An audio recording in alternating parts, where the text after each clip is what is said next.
Welcome back to Unapologetically Visible, the podcast for high achieving Latina and women of color founders who are done being the best kept secret. I'm your host, Christina Olivarez, award winning visibility and leadership coach, TEDx speaker, and founder and CEO of the Social Butterfly Gal and Hustle and Socialize. There is no power in proximity to rooms, not in the way that you've been sold. I posted a video about this on my Instagram and LinkedIn and social media last week. And today I want to have a more in-depth, honest conversation with you about it. For a long time, the industry reinforced that getting in the room was the ultimate strategy. It became the goal, the metric for growth and for proximity for our potential as business owners. I understand it immensely because I've lived it. I've built parts of my business inside of it. And for many of us, especially as Latina and women of color founders, that belief didn't come from nowhere. It came from lived experience, from being overlooked and underrepresented, and having to find our own way into those spaces that were never designed with us in mind. So when we finally gain access and finally get invited into certain rooms and sit at certain tables, it doesn't just feel strategic. It feels extremely emotional and validating. It feels like this is what I've been working towards. This episode is going to stretch that belief. I'm here to provide language for something that you may have been feeling but haven't fully articulated yet. It's not what happens when you get access to those rooms. It's those quiet moments after an event where maybe the conversation didn't convert in the way that you wanted to. And even though, despite being in proximity, you're still not seeing the level of movement that you were hoping or expecting. What we're going to unpack today in this episode are three things that I see at a very high level inside of my coaching. First, the truth about why proximity on its own doesn't create power or revenue the way that we have been taught that it does. Second, what's actually happening when you're in the room, but not still experiencing traction. And third, how to recalibrate your visibility and decision making through my visibility filter that I work with inside of my visibility to legacy framework so that the rooms that you choose, the spaces that you enter, and the energy that you invest in actually move the needle forward in your business in a very measurable and tangible way. 11 years into this work, after coaching thousands of Latina and women of color founders who are already established, already doing multi-six figures, I've seen a very different pattern emerge. I have coached women who have that access. They were in those rooms that so many of you aspire to be in. They were surrounded by powerful networks and high-level conversations, opportunities that on paper looked like everything you would want. And yet, they were still experiencing and navigating stalled revenue, stalled visibility, and extreme burnout. They were often left questioning their positioning and still leaving those spaces without the level of return that they expected. So at some point, we have to be very honest about what is actually true. The truth is that proximity by itself is not power. And once you see that clearly, you stop chasing rooms and start making decisions very differently. Let's get into it. There's a level of conviction behind that statement, proximity is not power, because I've actually lived it. I built my business inside of operating through highly visible spaces. I've been the one that instead of being in the room, created the room, curated rooms, facilitated conversations, created in-person experiences where Latina and women of color leaders could be seen, heard, understood, connected, expanded, you name it. I've also been the woman behind the scenes investing in those rooms, investing probably more than $50,000 over the last 3 years to be in the room where it happens. I was often showing up, engaging, following up, and doing everything right according to what we have been taught about proximity and access to rooms and spaces. So when I say that statement, it's not coming from distance. It's coming from my lived experience, from my own proximity itself. What I started to notice, especially through the clients that I was coaching in my private coaching programs and in my own visibility was that a super big pattern was emerging. And it didn't quite match the narrative that we had all been operating under when it came to proximity. I was coaching women who were not only inside of those rooms that people aspired to be in, but they were visible in so many ways that years ago, that proximity would have been considered their arrival. And yet, when we looked at their actual business performance from a year to year basis, from a quarterly basis, their visibility, there was a disconnect that couldn't be ignored. Many of them had revenue that was super inconsistent for the level that they were playing at.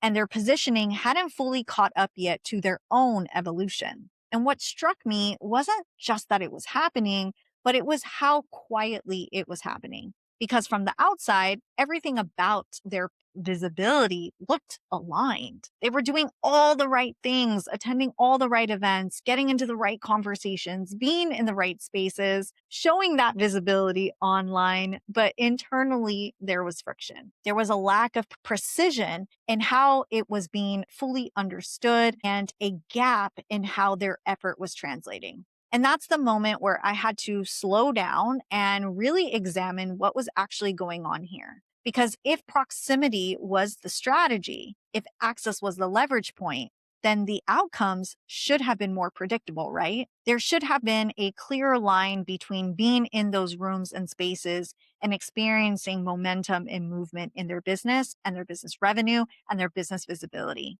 But there wasn't. And when there isn't a clear line between the effort and the outcome, that's usually where the real work begins. It required me to zoom out and look at this through a different lens, one that wasn't romanticizing proximity, but actually evaluating its functionality. Because what I was learning and coaching was that proximity on its own doesn't organize your thinking or refine your positioning or stabilize your decision making and high stakes conversations. What it actually does is amplify whatever is already present. So when I say that there isn't a proximity problem, I mean that very precisely. What you are currently experiencing right now is an authority calibration problem. And at your level, that distinction matters more than anything else. Because what I was learning through all of my coaching experiences and in my own visibility was we've already proven that we can get into the room. The real question is what happens once you're already in those rooms? And that's where the conversation becomes a lot more nuanced because most women at your level are not struggling with effort or lacking discipline or avoiding your visibility completely. You've already built something real and established. You've made those investments. You've expanded your network. You've put yourself in positions that at one point felt like the next level. So when the results don't fully match that, it doesn't immediately register as a strategy gap. It registers more as a personal one. That's where you start internalizing it. You start asking yourself if you are doing enough, if you should refine your offers, or maybe you need to show up more. So you start doubling down and you burn yourself out by getting yourself into more rooms, spending way more time and energy on proximity, but the underlying dynamic doesn't change because what's actually happening in those moments is far more precise. When you enter a room, whether it's a workshop, a networking event, a conference, a curated space of high-level women, you're not just being seen, you're being interpreted. People are making decisions about you in real time. It's not based on what you say, but how you think. It's not based on your presence, but how you position yourself in that conversation and the clarity that comes with your positioning. And if that clarity isn't fully anchored, then of course your positioning is going to still carry language from a previous version of yourself and of your business. And that's where it creates friction and extends your sell cycle. It's what turns what could have been a very decisive and powerful conversation into a, well, we should stay connected. It's what keeps you circulating in networks without actually converting within them. That's why I say that rooms don't create power. They reveal how stable your power already is.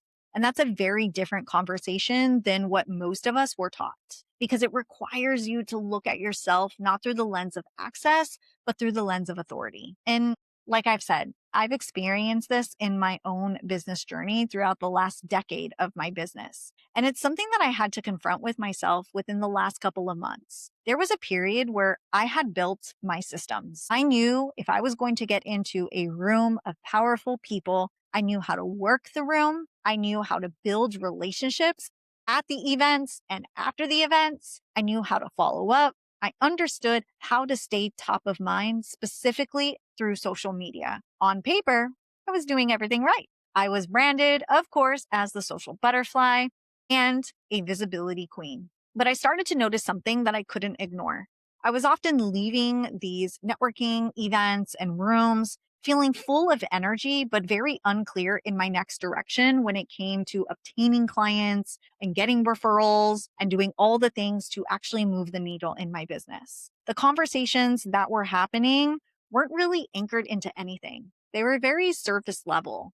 And the connections that were being made weren't really deepening in the way that I expected. So I had to get really honest with myself and ask these three specific questions that I had been avoiding. Number one, are these rooms actually designed for the level that I'm operating in right now, or am I trying to make them fit?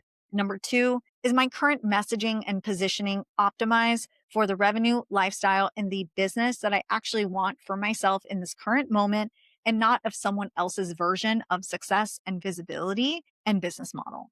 And number three, is my current business model the most aligned fit for the level I'm operating in and the rooms and the spaces that I'm attending? Because there is a difference. And once I allowed myself to answer those questions truthfully, everything started to shift. I realized that many of the spaces that I was investing in, specifically locally, were not built to hold the depth of the work that I was currently doing in my own evolution of my business. They were not calibrated for the level of decision making myself or my clients required. And most importantly, they were not filled with people who could either hire me or meaningfully refer me to people who could actually afford to hire me. So I was expending energy in environments that looked super aligned, but functionally they weren't. And that's a very expensive place to be at, not just financially, but energetically. This is where discernment became a non-negotiable for me. I knew that precision was my secret weapon. So instead, I stopped asking myself, how should I get into more rooms? And start asking a better question. Which rooms and people that lead those rooms are actually designed to support the level that I'm currently building? That's a completely different question because it removes the need for approval or performance, and it removes the pressure to be everywhere. It anchors you back into your own current leadership and the business model that you are in right now. And I've seen this with my clients as well. One of my clients came into my private coaching program already doing what most people would be considering doing everything right. She was visible, she had proximity, she was having conversations with the kinds of people who you would expect to lead to opportunities. But her revenue wasn't reflecting that. And when we slowed everything down and really looked at what was happening, it wasn't that she was lacking skill or experience. It was that her authority wasn't fully landing in the moments that mattered most. Her messaging was slightly too broad. Her positioning was still carrying remnants of who she used to serve with her clients as she was now shifting into a different clientele and rebranding. And in high level conversations, she would adjust herself to meet the room instead of letting the room meet her. That was enough to create hesitation on the other side. And hesitation is where deals do not close. So we didn't add more visibility onto her plate. We didn't tell her to go to more networking events or do all these things. We recalibrated her authority. We refined how she spoke about her work. We tightened her positioning so it reflected her current level and not her past. And we anchored her decision making so that she was no longer negotiating her value in real time. And what happened wasn't that she suddenly found new rooms or spaces or new people. It's that the same types of conversations started to convert differently. Because now, when she entered a room or a space, there was no friction. She knew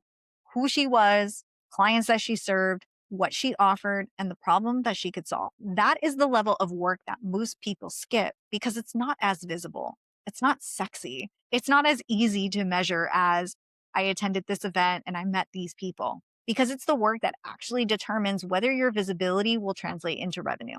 And this is exactly why inside of my private coaching program, I use my visibility to legacy framework, and we spend intentional time in phase 3, which is authority positioning. Because by the time my clients get here, they don't need more exposure. They need precision.